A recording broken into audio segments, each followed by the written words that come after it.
If there's one thing that you do this year, other than saying that you're definitely going to get super fit, start running, eat less chocolate, or finally remove the clothes hanging from your Peloton bike, getting started investing, I think, is one of the best decisions that you can make that in the long run could really change your life. And this is why in this video, I'll give you 8 reasons why you need to get started sooner rather than later and not just put it off for another year. So in no particular order, let's get to point number 1.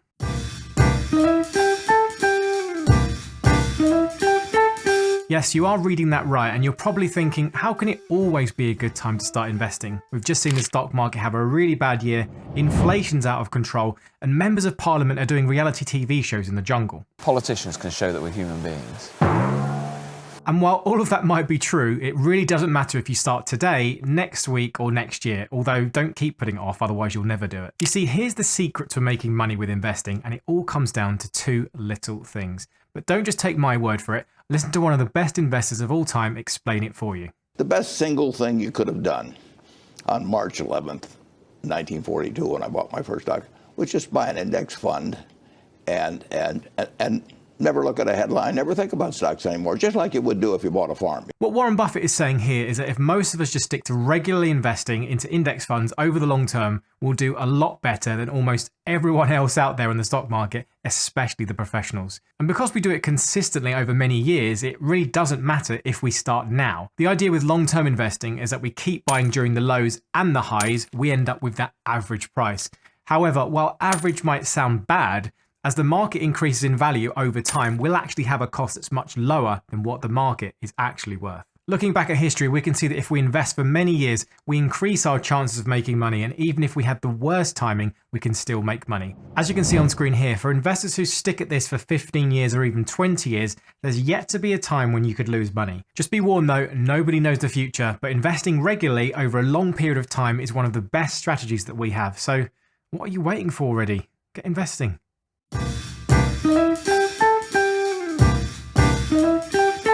Right, this is the big one, and something that I wish we'd all got taught a lot earlier in life.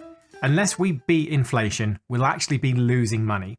In fact, inflation is such a powerful force that you can end up costing yourself a huge amount of money if you don't know how to deal with it properly. Famous economist Thomas Sowell said that inflation is a way to take wealth from people without actually having to raise taxes, and that it's the most universal tax of all. Here's a good example. Let's say that your parents or even grandparents have £1 to spend back in 1950.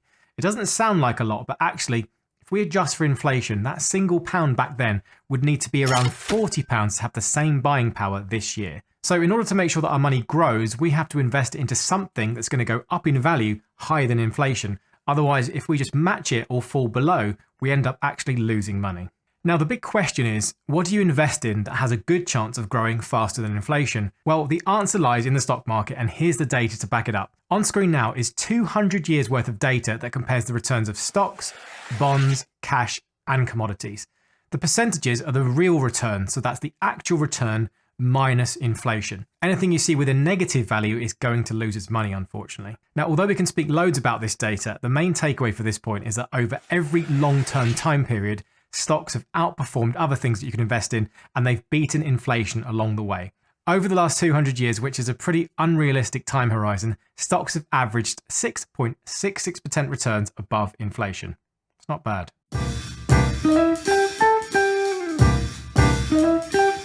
Okay, this might seem obvious, but hear me out on this one. In order to invest, you have to have spare cash, so you need some money left over from your income once you've covered all of your bills and everything else. If you want to invest regularly, then you're going to have to find ways to budget, save money, or even generate another income from maybe a side hustle or something like that. All of these things start to get you in a good habit of thinking about your own personal finances and what you can do to actually improve them. Right now, lots of people are struggling to make ends meet, and the cost of living crisis is hitting many families harder than probably a lot of people who are lucky enough to even think about investing and probably watching this video. However, saying that, even if you aren't struggling and you're able to invest, thinking more about your own personal finances, what you spend your hard-earned money on, and making investing an essential habit exactly the same as paying your bills, I think at least is a really important step to turning investing into something that's just optional to essential. I think this applies even more importantly for those of you who want to be real long-term investors and consistently invest over the next 10, 20, or even 40 years. Unless you put the groundwork in now and start to get into the habit of investing, you'll find it harder to start, and you'll always find new shiny things to spend your money on instead.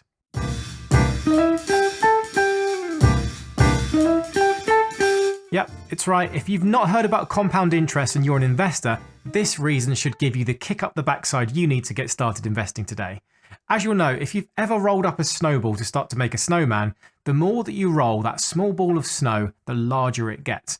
And what was once just something you could fit into your hand can become something bigger than your entire body. Or at least that's the idea if you can be bothered to make one. But anyway, back to money, it works in exactly the same way. Even if you start with a small amount of money, given enough time, you can grow it into a huge sum with just some reasonable amounts of growth.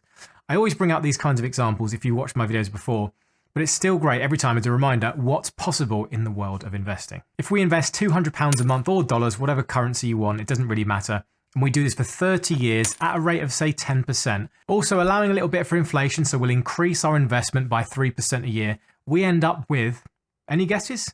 What do you reckon? Well, here it is on screen now. Nearly £600,000. And of that huge sum of money, you've earned 475,000 of it in interest, which has snowballed over those years. Now that's always easier said than done, and there's no shortcuts. 30 years is also a very long time. But if that's the motivation you need, those are the kind of figures that you could be looking at. If you want more proof from the real world, just check out the returns of Warren Buffett, one of the best investors of all time, and you'll see how the compounding effect works, alongside some great investing choices, of course. It's only once you really start to get into that last decade or so where the gains start to get really crazy and well into the billions. And remember that this is all from the compounding effect, as Buffett made a compounded return of 20% per year from 1965 to 2021, while the stock market did just 10%. Now, if you could let me know in the comment section where we're going to get 20% a year from over the next decade, I'm sure we'd all love to know.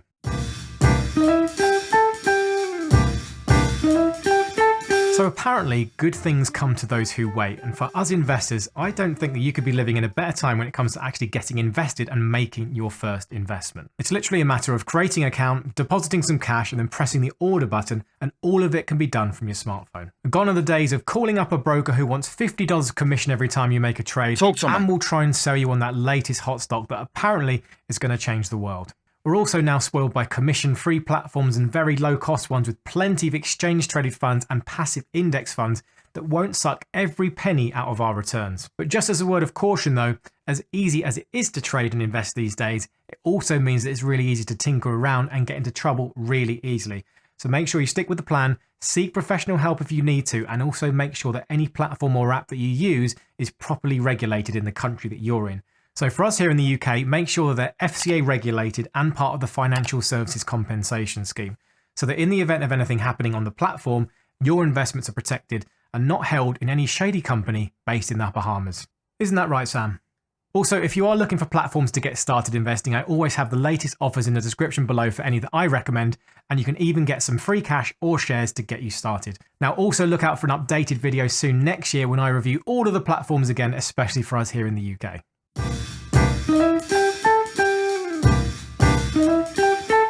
So you invest your money and you end up with loads sat in a trading account, giving you that warm fuzzy feeling every time you open up your phone or look at your computer. But looking at it this way completely misses the point about investing for the long term.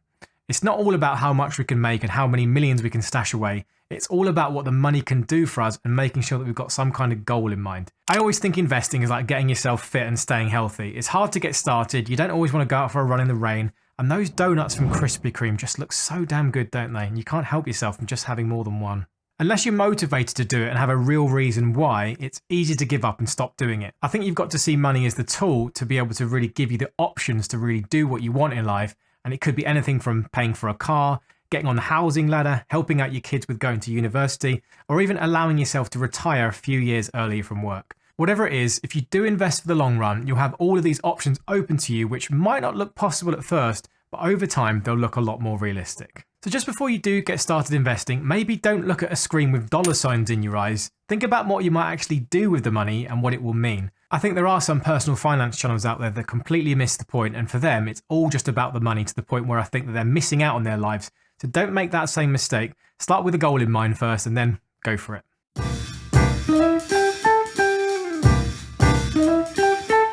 Right, now that we've got that deep and meaningful point out the way, let's now talk about tax. But before you run away behind the sofa or fall asleep, this is a good point, not a bad one. If you're a smart investor and you make the most of the right types of account, depending on which country you're from, all of your gains and your investments could be yours completely tax-free. So for example, for us here in the UK, if you make the most of your stocks and shares ISA account and you only invested inside this for your whole life, if you ever sold any of your investments, you'd never have to pay any income tax, dividend tax, or capital gains taxes on anything inside that account. So as well as showing off all of your gains over many decades, you don't have to worry about giving the taxman anything. Now, isn't that nice for a change? Remember that every country differs in their rules and they could change at any point, so please make sure you keep up to date with anything on the government website in the UK for us investors here. But the point still stands that within the current rules, we have up to £20,000 per year tax-free that we can contribute across all of our different ISA accounts.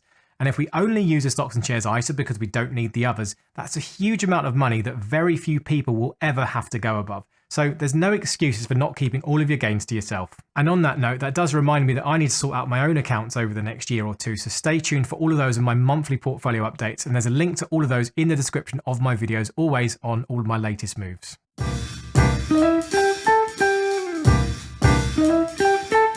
On this final point, I know investing's a luxury and that many people face hardship to make ends meet. So this isn't a point trying to suggest that investors are somehow better people and that life is about just comparing yourself by how much cash you have. But I do think that by at least understanding some of the basic concepts that you can put yourself in a much better position.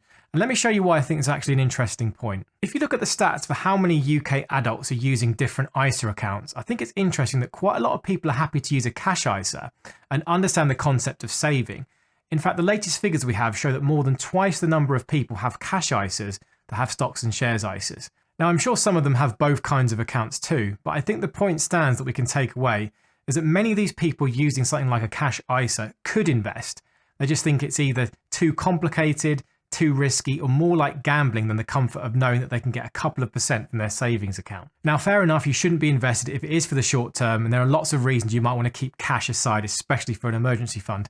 But I'll put a wager on that many people are missing out and could quite easily invest for the long term that are either too scared they don't know what to do. So if you do take the first step, you'll give yourself a huge advantage over other people. So like we said earlier, it just gives you and your family a few more options and opens some more doors available that weren't there before. Anyway, if you aren't already thinking about getting started investing right now, just keep calm for a few more moments and take the time to learn as much as you can. And lucky for you, I've done a complete beginner's guide for investing, which is on screen now for you to go and watch. Also look out for a brand new series very soon for investors that will come out on this channel, so don't miss that out. Hit the like button, subscribe for more, and as always, happy investing.